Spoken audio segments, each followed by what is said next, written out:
এক গ্রামে থাকত এক কাঠুরে, নাম ছিল গদাধর। সে ছিল একটু আলসে, ঘুমপ্রিয় আর কাজকর্মে অনীহা। সারা দিন শুধু বিছানায় শুয়ে স্বপ্ন দেখত বড় লোক হওয়ার। ওরে চাকর, একটু তাড়াতাড়ি কর, আমার জন্য ঠান্ডা জল নিয়ে আয়। জি মহারাজ, আমি এক্ষুনি নিয়ে আসছি আপনার জন্য খাবার জল।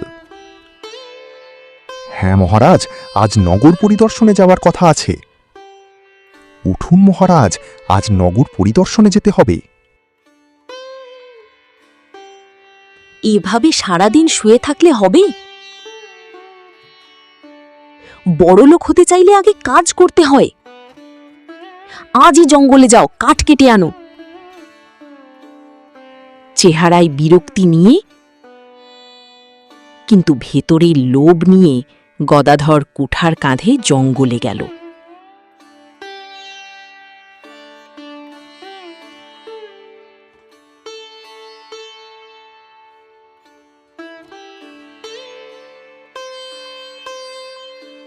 আরে গদা ভাই, কোথায় যাচ্ছিস? জঙ্গলের দিকে নাকি? আজ খুব ক্লান্ত হয়ে গেছি, একটু বিশ্রাম করতে চাই মাত্র। কাকা, আজ ঘুমিয়ে ঘুমিয়ে যা স্বপ্ন দেখছিলাম, দেখছি আমি রাজা হয়ে গেছি, আর এক চাকর এসে আমাকে জল পান করাচ্ছে। কিন্তু হঠাৎ করে এমন সময় আমার বউ লক্ষ্মী এসে ঘুমটা আমার ভেঙে দিল, আর স্বপ্নটা ভেঙেও গেল। এরকম অত্যাচার কি আর ভালো লাগে? আরে গদায় কাজ না করলে খাবি কি? পণ্ডিত মশাই, আপনিও সেই একই কথা বলছেন। আর ভালো লাগে না, যাই জঙ্গলের দিকে।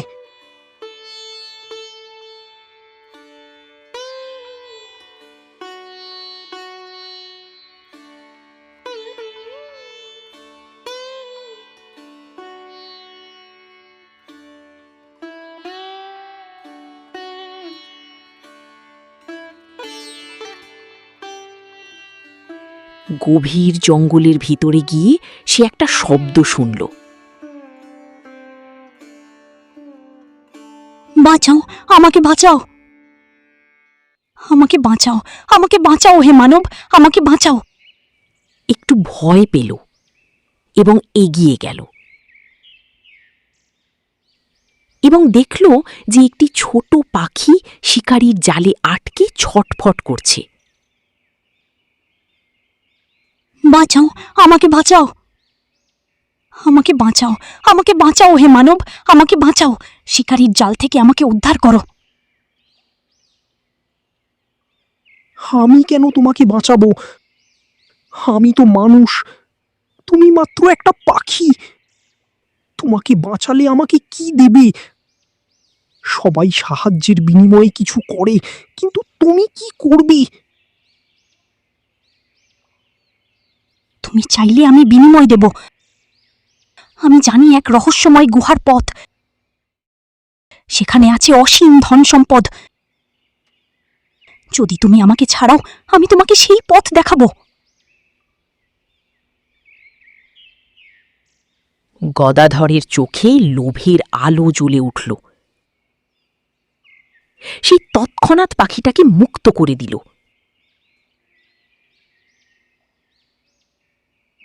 শোনো, বাঁদিকের পথ ধরে পাহাড়ের ভিতর যাবে, কিন্তু সেখানে আছে ধাঁধা আর অন্য কিছু। ভুল করলে তোমাকে আর কেউ ফিরিয়ে আনতে পারবে না।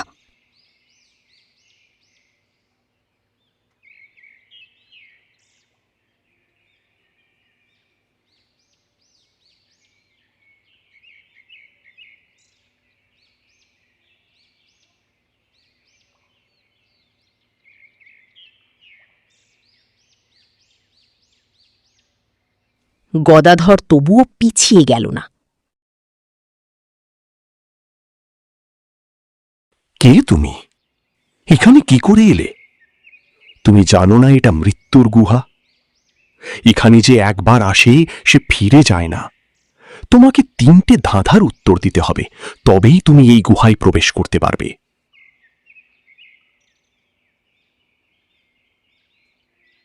বলো, তোমার প্রথম ধাঁধা আমি উত্তর দেব। আমার প্রথম ধাঁধা হলো, আমরা তাকে দেখতে পাই, তারা সব সময় আমাদের সাথেই থাকে, কিন্তু আমরা তাকে ছুঁতে পারি না। বলো কি? প্রথম প্রশ্নটার উত্তর হবে আমাদের ছায়া।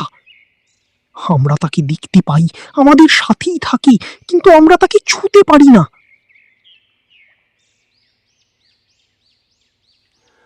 আমার দ্বিতীয় প্রশ্ন হলো, বাইরের খোলস শক্ত, ভেতরের অংশ নরম, রান্না করলে অনেকেই আমাকে খেতে পছন্দ করে।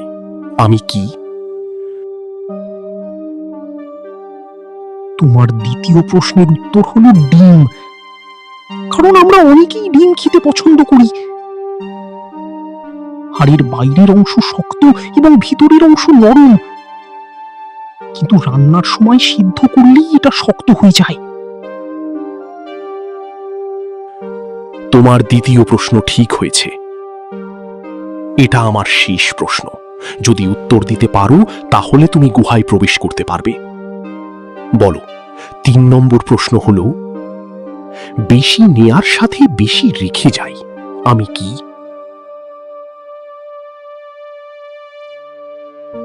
তৃতীয় নম্বর প্রশ্ন খুব কঠিন। কি হতে পারে যে আমরা বেশি নেওয়ার সাথে বেশি রেখে যাই? কি হতে পারে, কি হতে পারে? ও ও হ্যাঁ, মনে পড়েছে, পদচিহ্ন। আমরা যখন রাস্তায় হাঁটি তখন আমরা পায়ের চিহ্ন বেশি নেওয়ার সাথে বেশি রেখে যাই।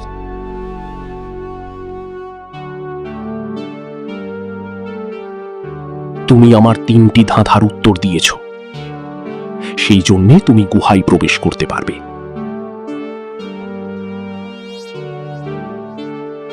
সে ধীরে ধীরে গুহায় প্রবেশ করল। এখন দেখল চারদিকে অন্ধকার, কোথাও কিছু নাই। সে ভাবল সেই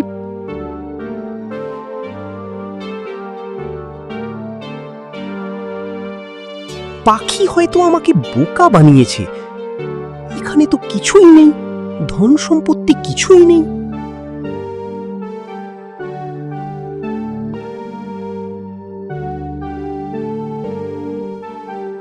সে ফিরে যাচ্ছিল। হঠাৎ তার চোখে পড়ে এক কলসি।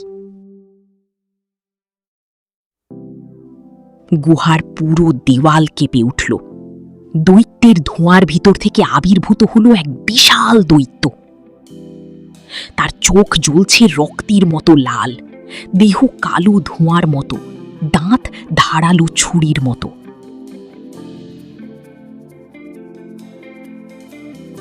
হাজার বছর ধরে এই কলসিতে বন্দি ছিলাম। তুমি আমায় উদ্ধার করেছ, আমাকে মুক্তি দিয়েছ। আমি তোমার কোনো ক্ষতি করব না।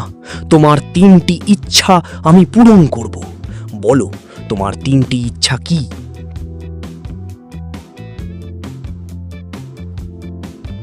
যে কোনো 3টি ইচ্ছে পূরণ হবে? বাড়ি গদাধর, আজকে তো আমার ভাগ্য খুলে গেছে।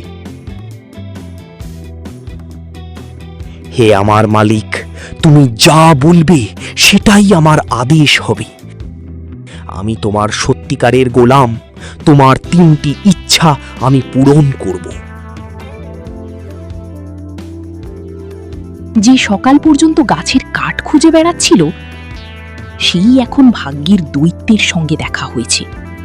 এবার দেখা যাক এই সুযোগের সঠিক ব্যবহার করে না নিজে ভুলের জন্য সব হারিয়ে বসবে।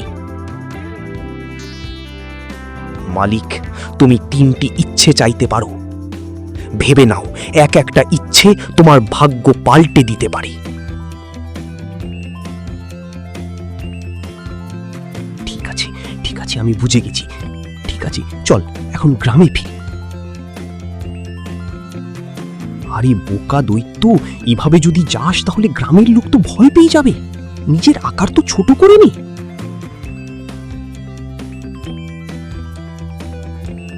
এভাবে দৈত্য তার আকার ছোট করে গ্রামে প্রবেশ করল। এবার দেখা যাক গদা নিজের বুদ্ধি ব্যবহার করে দৈত্যের কাছে কি চায়।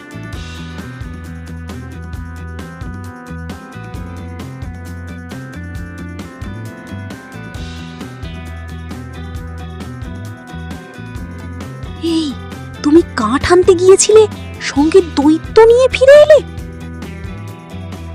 হে রাম, কোথায় থেকে নিয়ে এসেছো একে? মনে হচ্ছে আকাশ থেকে পড়েছে। এ তো আমাদের সবাইকে খেয়ে নেবে মনে হচ্ছে। এত বিশাল ভয়ঙ্কর মনে হচ্ছে, আমাদের সবাইকে খেয়ে ফেলবে।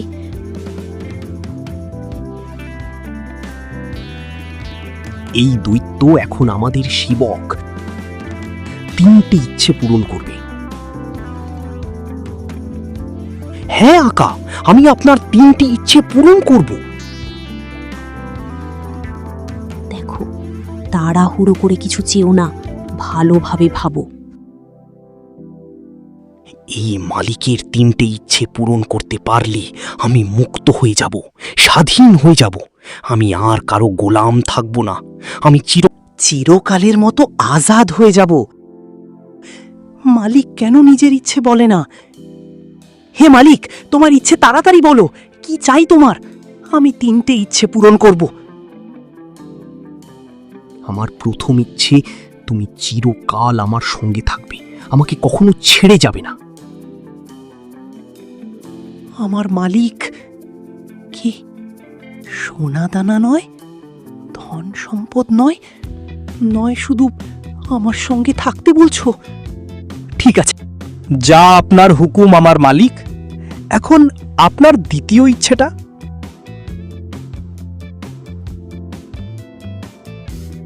আমার দ্বিতীয় ইচ্ছে, তুমি আমার কোনো কথায় কখনো না বলবে না।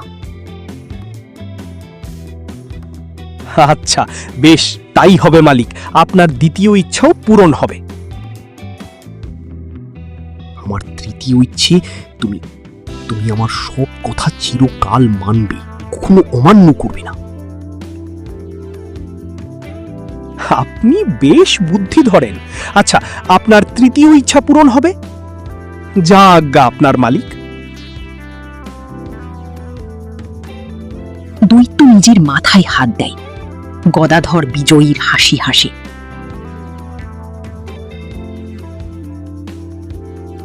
হ্যালো ছোট্ট বন্ধুরা, আমরা নিয়ে চলে এসেছি আবার একটা ছোট্ট গল্প। তোমাদের যদি এই গল্পটি ভালো লেগে থাকে তাহলে একটা লাইক আর সাবস্ক্রাইব করে দেবে। বেল আইকনে ক্লিক করতে ভুলবে না পরবর্তী নেক্সট ভিডিও পাওয়ার জন্য।